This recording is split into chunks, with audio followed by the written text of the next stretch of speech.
ஒரு ஊரில் பிரபலமான சாமியார் இருக்காப்புல, ஞானம் பெற்று ஞானியாக இருக்கிறாப்புல.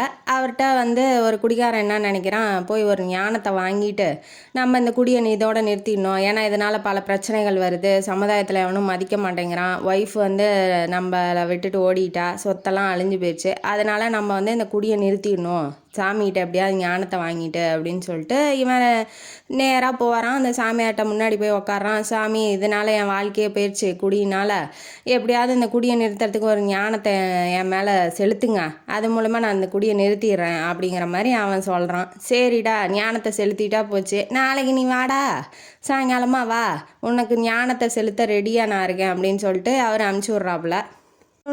இவனும் என்ன சந்தோஷமாக வரான். மறுநாள் வந்தோடனே சாயங்காலம் வந்தோடனே சாமியாரை பார்க்கலாம் அப்படின்னா சாமியார் உக்காந்துருக்கல, எங்கேயும் காணோம். அந்த பக்கம் தேடுறான். பார்த்தா ஒரு தூண் நிற்கிது. அந்த தூணை போய் கட்டி பிடிச்சிக்கிட்டு என்னை விடு என்னை விடு என்னை விடுன்னு கத்திக்கிட்டு இருக்காரு அந்த ஞானி. இவன் பார்த்துட்டு, இந்த ஆளுக்கு என்ன பைத்தியம் முடிச்சிருச்சா, இவனே போய் தூணை கட்டி பிடிச்சிக்கிட்டு இருக்கான். இவனே போய் விடு விடுங்கிறான். என்ன பைத்தியம் முடிச்சிருச்சா இல்லை நம்ம விரட்டுறதுக்கு இப்படிலாம் பண்ணிகிட்டு இருக்கானா அப்படின்னு சொல்லிட்டு இவனுக்கு குழப்பமாயிட்டான்.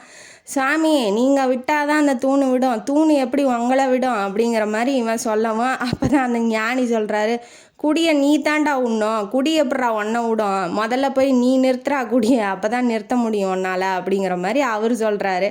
அப்போ தான் அவனுக்கு புரியுது, சரி நம்மளாம் நிறுத்தினா தான் அந்த குடியை நிறுத்த முடியும், யாரும் ஞானம் வழங்கியோ புத்தி சொல்லியோ திருத்த முடியாது அப்படிங்கிறத அவன் உணர்ந்துக்கிறான். நீங்களும் இந்த மாதிரி வாழ்க்கையில் குடிச்சிட்டு இருந்தீங்கன்னா குடியை நிறுத்திட்டு வாழ்க்கையை சந்தோஷமாக வாழுங்க அப்படின்னு சொல்லி இந்த கதையை முடிக்கிறோம். இந்த கதை காணொலி உங்களுக்கு பிடிச்சிருந்தா லைக் பண்ணுங்கள், ஷேர் பண்ணுங்கள், சப்ஸ்கிரைப் பண்ணுங்கள், கமெண்ட் பாக்ஸில் கமெண்ட் பண்ணுங்கள். நன்றி மக்களே.